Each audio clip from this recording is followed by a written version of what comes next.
everybody doing tonight? My name is Bob. It's my son Justin. My other son Dylan's in the crowd here. We're Jonesy's Reptiles.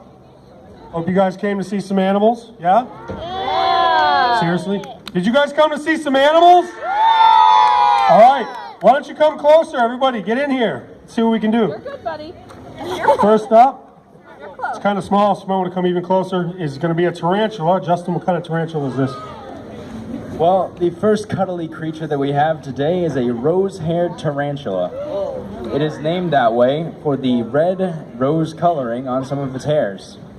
Now, this tarantula, while it may look frightening, is actually one of the least potent spiders that are around. This is an African species, and its bite would only hurt about as much as a bee sting, although I would not want to get bit with it. Now this, unlike most spiders, does not have a web that it traps its prey in. It uses its spinets on its rump to web and make a little nest that it can ambush its prey from. And that is usually how it will catch its food, and it uses that to survive. So right now, it only sometimes you can kind of trick it into producing a little web and get some out to see how it makes it. Not cooperative today. Well, maybe later. And what it usually eats is insects like mealworms and crickets, mostly smaller insects that it can eat easily.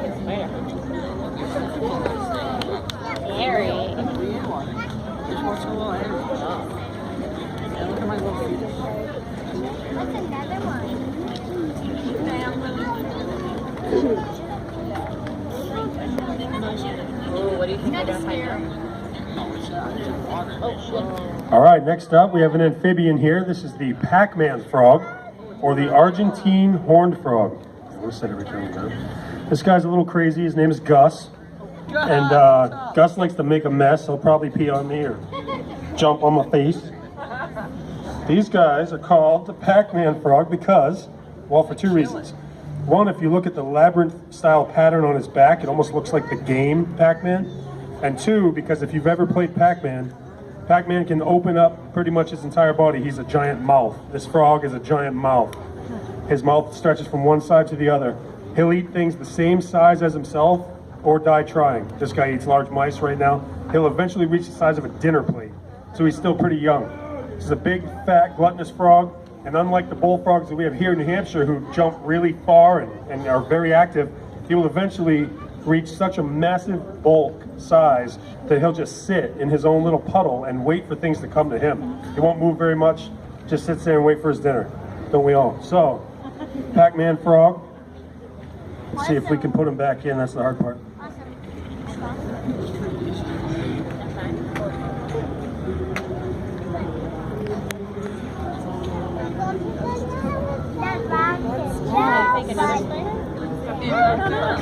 So, the next animal up is the African spur-thigh tortoise. Her name is Chloe, also a big fan of going to the bathroom on us. She's called the African spur-thigh tortoise because these spurs right here, this is her protection. So what she can do, if something's going to try to roll her over and eat her and get to the soft spot here, which is the head, she's going to pull that in and then put her armor up like this. Not totally impenetrable, but it's a pretty good defense.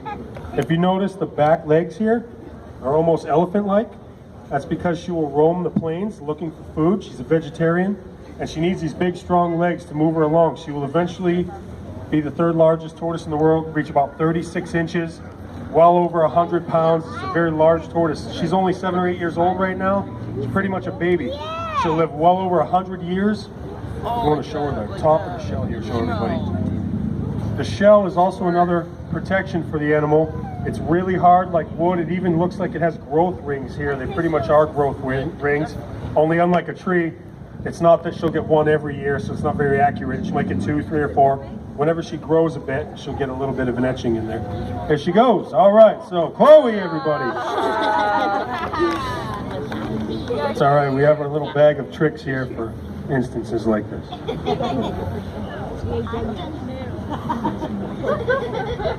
These are often the troubles of taking animals out in public.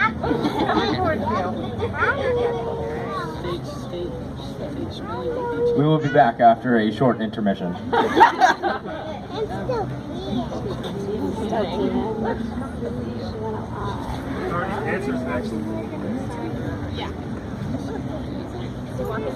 Whoever's on this stage next, let's not tell them about this. All right, next we have another turtle, actually. This is a freshwater turtle. I'm gonna have Justin take it away here and tell you what it's all about. It's pretty much the opposite of Chloe. Now, the next turtle that we're going to show is the alligator snapping turtle. Now, despite its gruesome appearance, its name is Fluffy. Now, Fluffy is a alligator snapping turtle that originates from the southeast U.S. and will grow to about 200 pounds.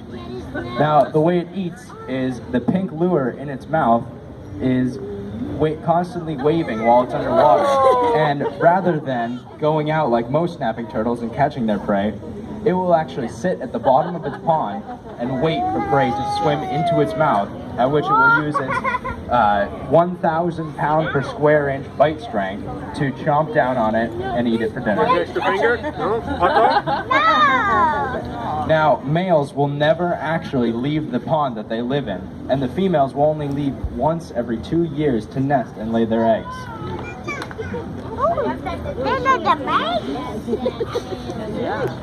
Now, this turtle eats fish, birds, and carrion, which are dead things, so pretty much anything that it can get into its mouth, it will eat.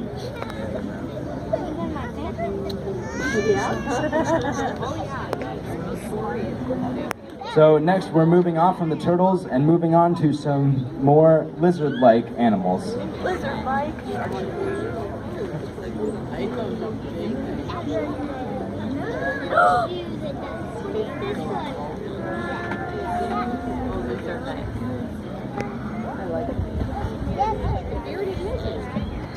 We're going to start with a very friendly little guy here. This is a bearded dragon. These guys come from Australia. They don't mind people at all. Yeah, you can walk right down there. Actually, good idea. Thought of it myself. They don't get much bigger than that. There are a few different places in Australia where they come, and some of the species get bigger than this one, but that's pretty much an adult animal. He's a male. The reason they call it the bearded dragon is because when this animal gets agitated, it will actually puff out this really big black beard, look all menacing, puff himself up, try to look huge. It's all a bluff. In fact, even the spikes on him are soft. It's just for show to try to get away from whatever it is that's trying to eat him. Now these guys are actually omnivorous, so he will eat plant matter as well as insects. They love crickets and mealworms. They'll also eat leafy greens, or they love red fruits and vegetables as well. And he'll even take the occasional newborn mouse just for a treat. So that's the bearded dragon. These guys are actually pretty popular in the pet trade because they don't get very big and they're usually very docile.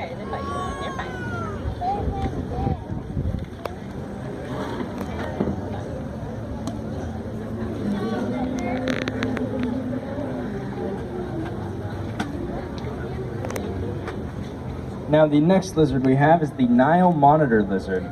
Now this species has a snake-like forked tongue, and it also has a very sensitive sense of smell. Once it's fully grown, it has very sharp claws which it uses for both tearing through its prey and predators as well as climbing.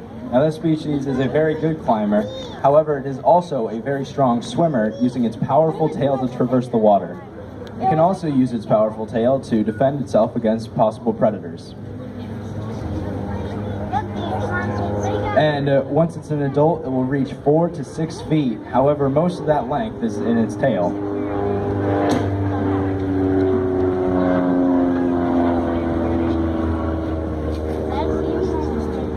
Now, these will eat anything from insects to small rodents, and it loves to raid nests for bird and reptile eggs.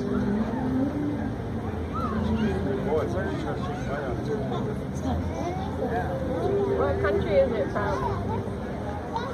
Justin, she asked where is it from? This is an African lizard. Now, the next is a slightly friendlier species named the Savannah monitor lizard. Now, the Savannah monitor lizard is very similar to the Nile monitor lizard. However, the Savannah monitor lizard does not climb as much and is usually much more stout than the Nile monitor, which is usually more lean. Sit down. You're okay. That was Godzilla, and this guy's name is Mayhem. Now, the Savannah monitor lizard, also one in captivity, can often be fed over or too much and become quickly obese.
All right, we got a few snakes to show you guys. Everybody here like snakes? Anybody afraid of snakes? We have some adults back there probably. No? Yeah? All right, I have a couple small snakes to show you, and then I'm going to work up medium snakes, and then maybe at the end we'll bring out a big snake and lay it across the stage and let you guys check it out. But for now, we're going to start with the small ones here. This is a rat snake. There are a lot of different rat snakes from all over the world. This is a species that's actually here in North America. In Texas, you can find this. It's a Trans-Pecos rat snake. They come in a bunch of different color phases. This one's silver, which is why I like it. Normally it would be like your brown and your tan ground colors. Now the rat snakes are cool. They get really, really, really long. They can reach up to 7 feet long, maybe a little longer, but they stay slender. They're skinny and they're lightning fast. And they're very, very good at climbing. And like the monitor, these guys will actually also raid nests. They'll climb right up in a tree. They can actually fly across the land and then up in a tree in one motion. It's unreal. And then when they find a nest, they'll pretty much take what they want, baby birds, whatever. They don't eat eggs like the monitor, but they love birds. At home, this guy gets small mice. And this guy actually he's a cousin to the corn snake, which I'm going to pull out next. Very similar species. The corn snakes come from New Jersey down to Florida, but they only reach about 4 feet, and they're a little chunkier. So this is like the long, slender version of the corn snake. So we'll bring that out next.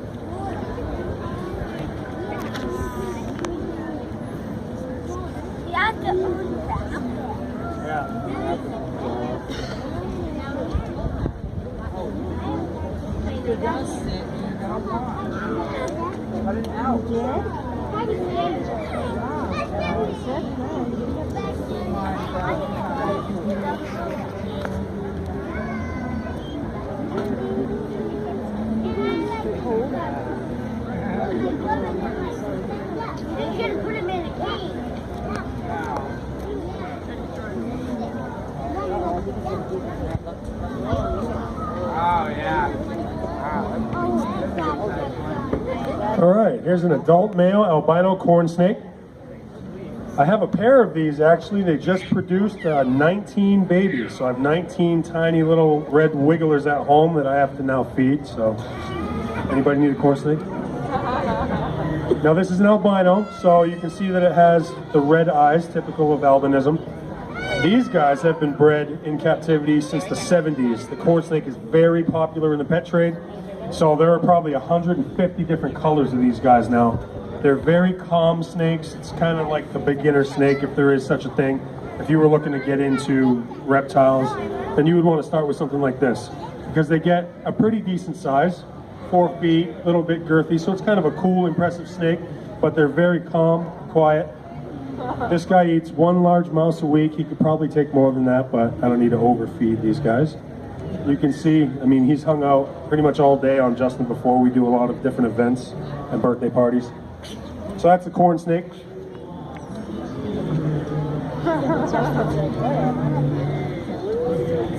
Doubles as costume jewelry.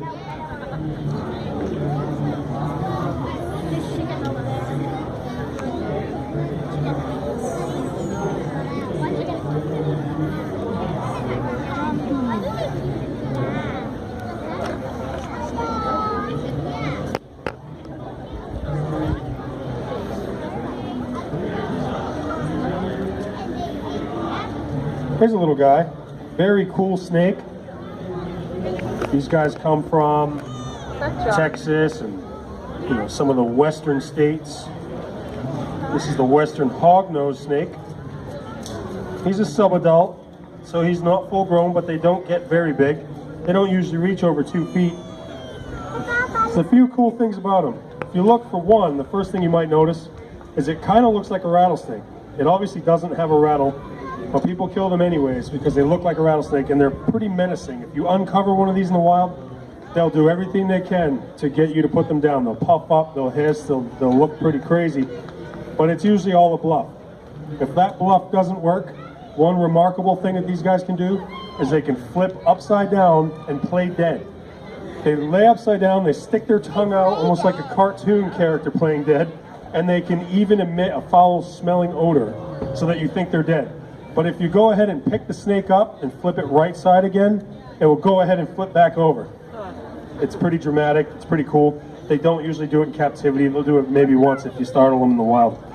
The other really neat thing that you'll notice about this, the reason it has its name, the hognose, is its nose. He's got this upturned scale right there, and they have that. I think they look really neat. They have that because they dig. They dig in the sand because their favorite food is actually the toad. These guys do not eat rodents. You can get them to eat rodents in captivity, like this guy will, but if you find a wild one, you're probably not going to go and get it to eat rodents. They love frogs, salamanders, and mostly toads.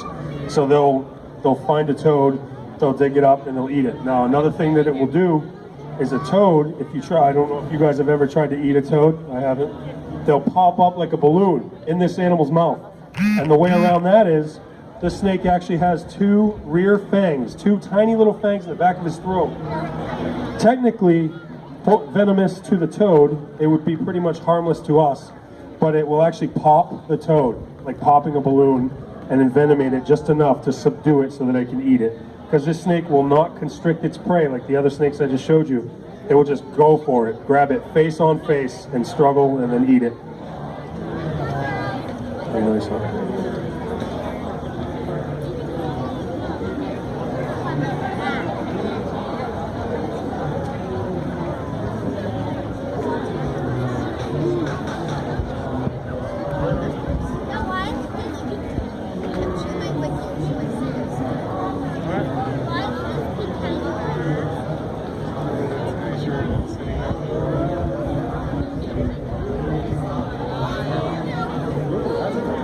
This is an albino Nelson's milk snake.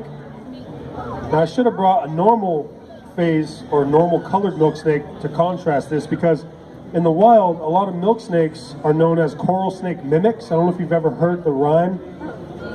Red on black, friend of Jack, red on yellow, kill a fellow. The coral snake will be the red on yellow. These guys typically would have red on black.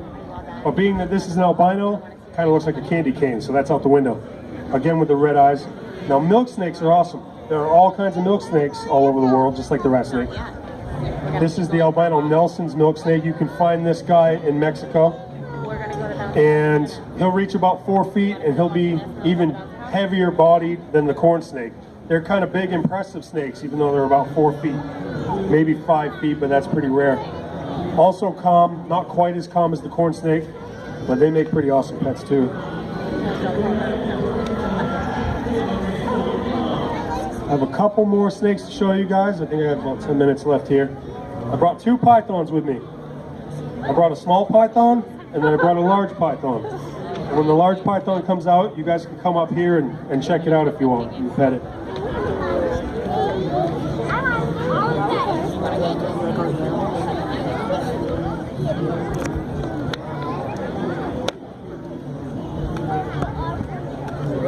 All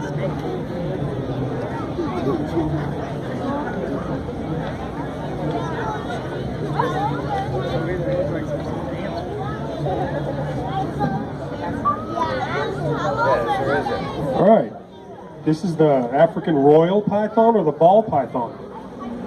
Again, these snakes have been bred for a while now, so they come in all different colors.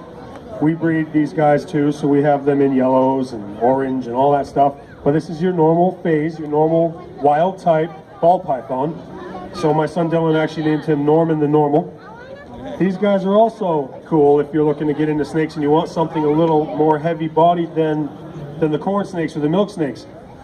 It's a python, so it's big and it's impressive, but it doesn't get 15, 20 feet and eat the household cat. This guy eats rats. They get a little bit bigger than this, especially females, so large rats, that's about it, that's the size of the meal. So, pretty cool animal. They call it the ball python because if you were to startle this animal in the wild, it's probably not going to do it now because it's used to us, it will tuck its head into the center of a coil and actually look like a ball. It will ball up. They're pretty shy in captivity, definitely shy in the wild.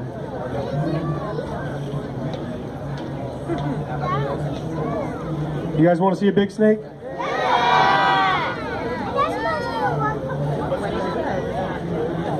Hey Dylan, if you could come up to the stage, that'd be fantastic. Go Dylan.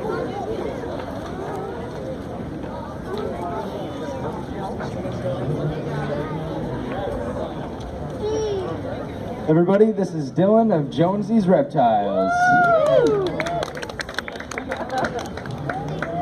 Go Dylan.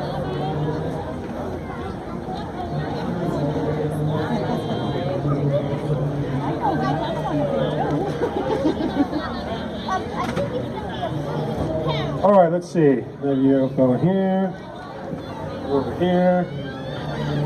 All right, what are we gonna do here? Let's see. Does that look like a branch? Turn this one. Oh. Huh? Yeah, okay. You guys are now a tree. You're not gonna move. Trees don't move that fast. You know, you're a tree, all right? Because when you're holding a big snake, you have to respect it. And so what I tell people when they've never held a snake before is be the tree. This snake does not want to hurt you. He's just going to hang out on them. He could care less if they really are a tree or not.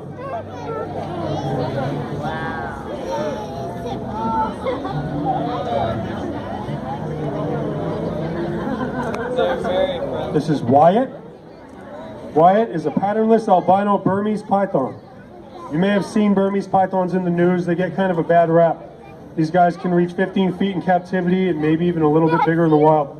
And the Burmese pythons are currently wreaking havoc in the Everglades right now because there was some releases in the 70s and whatnot.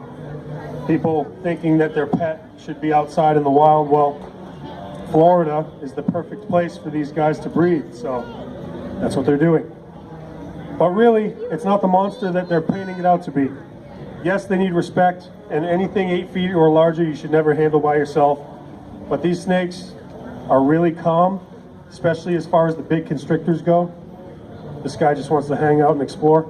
He eats large rats, the occasional guinea pig, and when he's 15 feet long, rabbits, maybe a goat, neighborhood cats. I'm just kidding. Probably would.